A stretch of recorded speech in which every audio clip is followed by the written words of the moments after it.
So, the beam AB in figure 238 supports a load which varies with intensity of 220 Newton millimeter to 820 Newton millimeter. So, ang tawag sa load na to is uniform varying load. Calculate the magnitude and the position of the resultant. Walang sinabi kung saan. So, lagay na lang natin from point A. Aray. Sabi na, hindi ako magdi-discuss ngayon. Sakit yung kamay ko. Okay, so dito, paano ginagawa nyo? Kapag trapezoid, inahati sa dalawa. Isang triangular load and isang rectangular load. Yung una, rectangular load, so R1. Tapos yung isa naman, triangular load, R2. Si R1, yan yung area ng rectangular load, which is 220 times 6. Si R2 naman, yung triangular load, 1/2 ng 890 minus 220. Aray. Times 6. Okay, magkano yung 220 times 2? 1320 Newton. And then,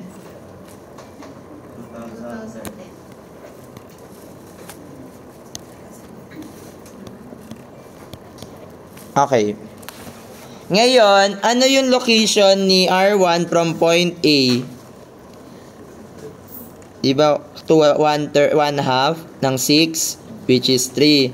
Ang resultant naman ni R2, ang location niya from point A ay 2/3 ni 6. Kasi from the vertex, no? That is 4. Ngayon, yung total resultant natin, mag-a-act siya somewhere here at a distance of bar X. Okay? So again, principle of moments or yung Varignon's theorem. Hindi ako sila magkaliwa. Moment produced by the resultant at point A is equal to the moment components ng force from point A. So assuming clockwise, positive. So, yung resultant natin, ang moment arm niya is bar X from point A, no? And then, yung R1, ano yung moment arm ni R1? That is 3 plus R2, that is 4. So, ang R natin, total R natin is equal to R1 plus R2. So, magkano yung R? 3,330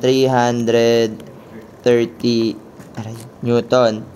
So, substituting 330 times bar X is equal to R1, 1320 times 3 plus 210 times 4. So, magkano si bar X? 3.6.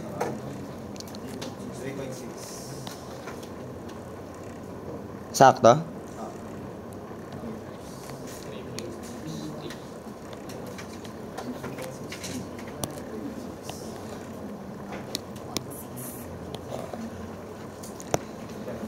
Okay.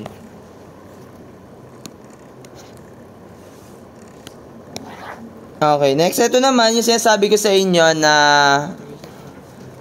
ganito ako maghati. No, baka hindi ko naman sinasabi na ano ito. Dalawang triangle. No? Ayan. Delay. Yung alin? Medyo lag eh.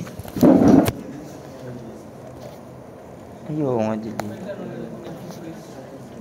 Na mabagal internet.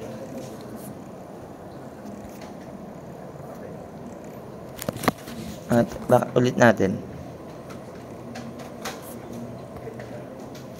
Pag sumasamahin, pag baluin.